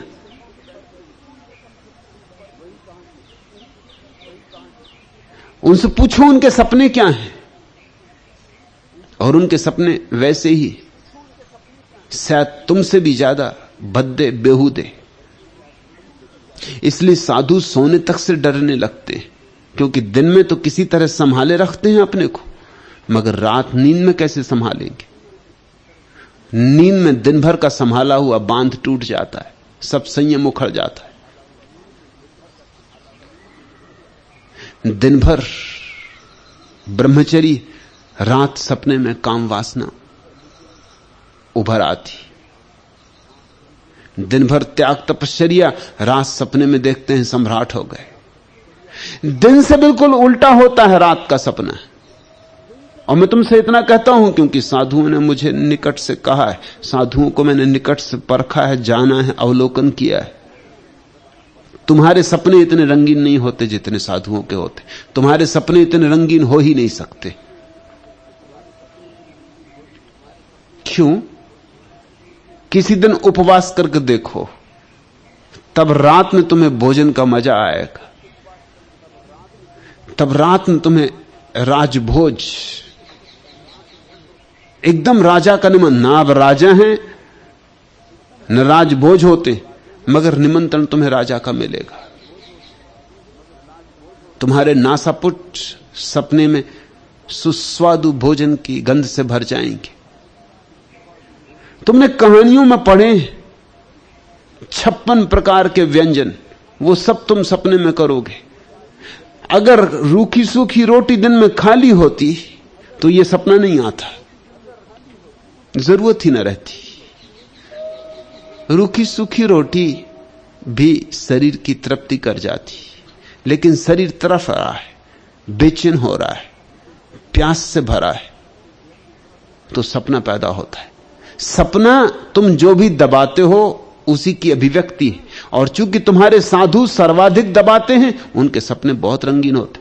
तुम्हारे सपने तो ऐसे समझो कि पुरानी किस्म की फिल्में, बस काली और सफेद, और साधुओं के सपने टेक्निकलर, बड़े रंगीन, 3 डायमेंशनल।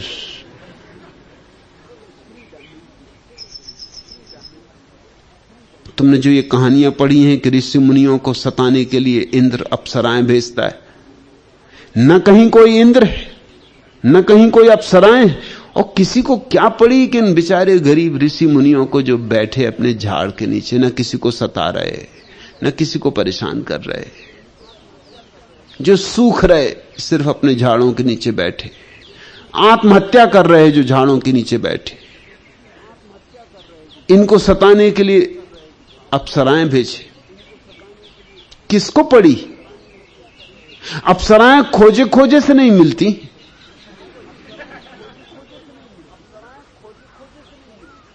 और झाड़ के नीचे बैठ गए आंख बंद कर, अप्सराएं आने लगी। ये अप्सराएं आती नहीं, ये ऋषि मुनियों की दमित की गई वासनाएं, जो इतनी दमित की गई हैं कि अब वो खुली आंख भी सपना देख सकते। ये मनोविज्ञान का एक बुनियादी सत्य है कि अगर तुम 3 सप्ताह तक एकांत में जाकर बैठ जाओ तो फिर तुम खुली आंख से सपना देख सकते हो, बंद आंख करने की जरूरत नहीं पड़ेगी। क्योंकि अकेले बैठे बैठे करोगे क्या? 3 सप्ताह एकांत में बैठे बैठे तुम खुद से ही बात करने लगोगे। कभी कभी तुम करते भी हो अपने बाथरूम में खुद से ही बात, और कभी कभी सड़कों पे चलते हुए लोगों को भी तुम देखोगे कि बात करते जा रहे हैं, हाथ से इशारा कर रहे हैं, कुछ गुफ्तगू चल रही किसी से, कोई है नहीं साथ उनके। और ये कोई पागल नहीं है, तुम्हारे जैसे ही लोग हैं। पागल जरा और आगे चले गए कि वो दिल खोल के बातें कर रहे हैं, खुद भी जवाब देते, खुली आंख, तुम्हें कोई नहीं दिखाई पड़ता, लेकिन उनके पास कोई बैठा है जो उनको दिखाई पड़ता है। वही हालत उनकी हो जाती जो दमन करते। दमन अगर करोगे तो धीरे धीरे तुम हेलुसिनेशन, एक तरह के विभ्रम में पड़ोगे। नहीं कोई अप्सराएं आकाश से उतरती, नहीं कोई इंद्र का सिंहासन डमाडोल होता है, न कोई सिंहासन है न कोई इंद्र है, लेकिन तुम्हारा मन। और मन को अगर ठीक से न समझा और भेड़ों के पीछे चले जिनको खुद भी मन का कोई पता नहीं, तो तुम तड़फोगे, तुम व्यर्थ तड़फोगे। साधा में अधवेसरा जीव घासा में लाप, जल बिन जोड़े क्यों बड़ो पगा बिलू बे कांप। जरा समझो, कीचड़ से भरे तालाब में उतरोगे, कीचड़ से संजाओगे। जिसके चरणों में झुको जरा समझो, जरा पहचानो, कोई मानसरोवर खोजो, नहीं तो कीचड़ में पड़ जाओगे। किसी बगुले के साथ दोस्ती कर ली तो कीचड़ में पड़ोगे, और बगुले बहुत हैं, और बगुले बड़े अभ्यासी, बड़े चरित्र का आवरण बना के रखते। उस आवरण के बिना बगले जी नहीं सकते। हंसों को चरित्र का आवरण बनाने की जरूरत नहीं होती, वह उनकी सहजता होती, वह उनका स्वाभाविक स्वस्फूर्त रूप होता है। हल्का झीना पातला जमी सुचौड़ा, सदगुरु कौन? एक विरोधाभास है सद्गुरु। हल्का, झीना, पातला। हल्का है, इतना हल्का कि पृथ्वी का गुरुत्वाकर्षण उसे खींच नहीं पाता। चलता है जमीन पर और जमीन से उसके पैर नहीं छूते। हल्का, झीना, पातला, इतना महीन है, इतना सूक्ष्म है कि अगर तुम स्थूल हिसाब से नापोगे तो कभी नहीं पहचान पाओगे। स्थूल हिसाब से नापने वाला चूक जाएगा। जैसे कोई बुद्ध के पास गया, अब अगर स्थूल हिसाब लेके गया तो बुद्ध वस्त्र पहने बैठे। उसने अगर स्थूल हिसाब बांध रखा है कि जो जिन हो जाता है उसे नग्न होना चाहिए, दिगंबर होना चाहिए, और बुद्ध दिगंबर नहीं है अभी तक, तो जिन नहीं है। इसलिए जैन बुद्ध को बुद्ध नहीं मानते, महात्मा मानते। अच्छे आदमी हैं मगर अभी पहुंचे नहीं, क्योंकि उनकी एक धारणा कि उन्हें नग्न होना ही चाहिए, तो ही तीर्थंकर का पद हो सकता है, तो ही जिन का पद हो सकता है। कृष्ण के साथ तो उनको बहुत दिक्कत है। बुद्ध कम से कम कपड़े पहने, ठीक, चलो चलने दो, थोड़ी सी बात है कपड़े छूट जाएंगे। ये कृष्ण तो और भी उपद्रव है। ये तो पीतांबर और मोर मुकुट बांधे और बांसुरी बजा रहे और पैर में घुंघरू बांधे और गोपियां नाच रही। अब वो जो जैन की धारणा लेके गया है वो तो एकदम आंख बंद कर लेगा कि ये मैं कहां आ गया, ये कहां उपद्रव में पड़ गया।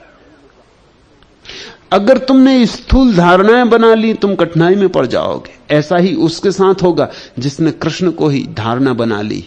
वो महावीर के पास जाकर देखेगा नंग धड़ंग खड़े, दिमाग खराब है, होश में है ये आदमी। बांसुरी कहां है, पीतांबर कहां है, मोर मुकुट कहां है? बिना उसके कैसे कोई परमात्मा को उपलब्ध हो सकता है? जिन्होंने भी धारणाएं बना ली, स्थूल धारणाएं, वो नहीं पहचान पाएंगे। सद्गुरु दो एक जैसे नहीं होते, इसलिए बड़ी सूक्ष्म दृष्टि चाहिए। जब भी नया सद्गुरु पैदा होगा जगत में, तब तुम्हें नई दृष्टि पैदा करनी होगी। तुम्हारी पुरानी धारणाएं काम ना आएंगी। हल्का, झीना, पातला, जमी सुचौड़ा, इतना हल्का, इतना झीना, इतना ना कुछ जैसा कि न उसका बोझ पड़ता, न उसके चलने से आवाज होती, फिर भी पृथ्वी से भी बड़ा विस्तीर्ण है। ऐसा विरोधाभास। सद्गुरु सदा विरोधाभासी होगा, क्योंकि उसके भीतर सारे द्वंद्व समाप्त हो गए और निर्द्वंद का जन्म हुआ है। दो मिलके एक हो गए। वो स्त्री जैसा कोमल, पुरुष जैसा कठोर, वह कमल जैसा कोमल और पत्थर जैसा कठोर, दोनों एक साथ होगा। वह छोटे से छोटा और बड़े से बड़ा, जोगी ऊंचा आबसू, आकाश जैसी उसकी ऊंचाई होगी और विस्तार होगा। रायसू लोहड़ा और राई जैसा छोटा, दोनों एक साथ होंगे। एक तरफ वो कहेगा मैं हूं ही नहीं, और दूसरी तरफ कहेगा अहम ब्रह्मास्मि, मैं ब्रह्म हूं।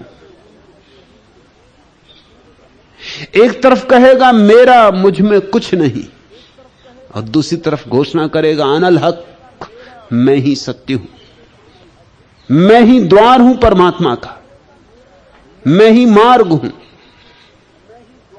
एक तरफ कहेगा मैं मिट गया हूं, जीसस ने कहा मैं नहीं हूं, एक तरफ, और दूसरी तरफ कहा कि जिनको भी पहुंचना है मुझसे ही पहुंचना होगा। कृष्ण एक और शून्य है, बिल्कुल शून्य है। इसलिए तो हमने उन्हें पूर्ण अवतार कहा, क्योंकि शून्य में ही पूर्ण का अवतरण हो सकता है। और दूसरी तरफ कृष्ण से कहते हैं, सर्वधर्मान परित्यज्य मामेकम शरणम व्रज। छोड़ छाड़ सब धर्म इत्यादि, आ मेरी शरण। होफा ल्यों हर नाम की। और अगर चिलम ही भरनी हो तो गांजे की मत भरो, हरि नाम की भरो। होफा ल्यो हर नाम की, अमी अमल का दौर। और अगर चिलम का दौर ही चलाना हो या अगर मधु का दौर ही चलाना हो, तो क्या छोटा मोटा मधु, अमृत को ही क्यों ना पियो, क्यों ना अमृत को ही ढालें हम। फर्क समझना। साधारण अध कचरा साधु तुमसे कहेगा चिलम मत पियो, पहुंचा हुआ सिद्ध पुरुष कहेगा चिलम ही पीनी, हर नाम की पियो। साधारण कुनकुना साधु तुमसे कहेगा शराब नहीं पियो, पहुंचा हुआ सिद्ध पुरुष तुमसे कहेगा शराब ही पीनी, तो आओ मेरी मधुशाला में। ये क्या शराब तुम पी रहे हो जो अंगूरों से ढलती, हम तुम्हें आत्मा से ढली हुई शराब पिलाएं। अमी अमल का दौर, आओ अमृत को पिए। फर्क साधारण साधु नकारात्मक होगा और सच्चा साधु विधायक होगा। कच्चा साधु छोड़ने पे जोर देगा, ये छोड़ो ये छोड़ो ये छोड़ो। कच्चा साधु त्याग सिखाएगा, पक्का साधु भोग सिखाएगा, कहेगा परमात्मा को भोगो। ये क्या भोग रहे हो, आओ तुम्हें बड़े साम्राज्य की तरफ ले चलें, तुम्हें और बड़ा सम्राट बनाएगा। होफा ल्यों हर नाम की, अमी अमल का दौर, साफी कर गुरु ज्ञान की। चिलम को लपेटने का जो कपड़ा होता है उसको कहते साफी। साफी कर गुरु ज्ञान की। और चिलम को लपेटना है तो गुरु ज्ञान से लपेट। प्योज आठों पहर। और ऐसा क्या कभी एक आध दम मारी, आठों पहर पी, दिल खोल के पी, पीता ही रहे, अहिर्निश पी। इस बात को अंततः फिर दोहरा दूं कि जीवन में जिन्होंने भी सत्य जाना है उन्होंने सदा कहा है परमात्मा को पाओ, फिर व्यर्थ तो अपने आप छूट जाता है। और जिन्होंने सत्य नहीं जाना वो कहते हैं पहले व्यर्थ को छोड़ो फिर परमात्मा मिलेगा। और दूसरे कोटि की जो बात है मूलतः गलत है। ऐसी ही गलत है जैसे कोई तुमसे कहे पहले अंधेरे को हटाओ फिर दिया जलेगा। अगर तुम अंधेरे को हटाने में लग गए तो अंधेरा हटेगा ही नहीं, दिया तो जलेगा क्यों? अंधेरा कोई हटा सकता है? नहीं, दिया जलाओ, अंधेरा अपने से चला जाता है। ठीक तो नहीं है कहना कि चला जाता है, भाषा की भूल है, क्योंकि अंधेरा था ही नहीं, कहीं जाता आता नहीं। अंधेरा तो सिर्फ प्रकाश का अभाव है। जैसे प्रकाश का भाव होता है अंधेरा नहीं पाया जाता। कोई अंधेरे को नहीं हटा सकता, कोई पाप को नहीं मिटा सकता, कोई अज्ञान को नहीं जला सकता। ज्ञान की ज्योति जलाओ, ज्ञान का दिया जलाओ। और ज्ञान के दिया को जलाने का जो उपाय है वह ध्यान है। ध्यान का तुम्हारे भीतर अंतस्थल हो तो उसमें अपने आप ज्ञान का दिया जलता है। वह दिया परमात्मा तक पहुंचा देगा, वह दिया तत्क्षण परमात्मा को प्रकट करवा देगा। वह दिया पर्याप्त है। वेदों का वेद, उपनिषदों का उपनिषद, फिर सब शास्त्र फीके पड़ जाते। जब अपने ही शास्त्र का जन्म होता है।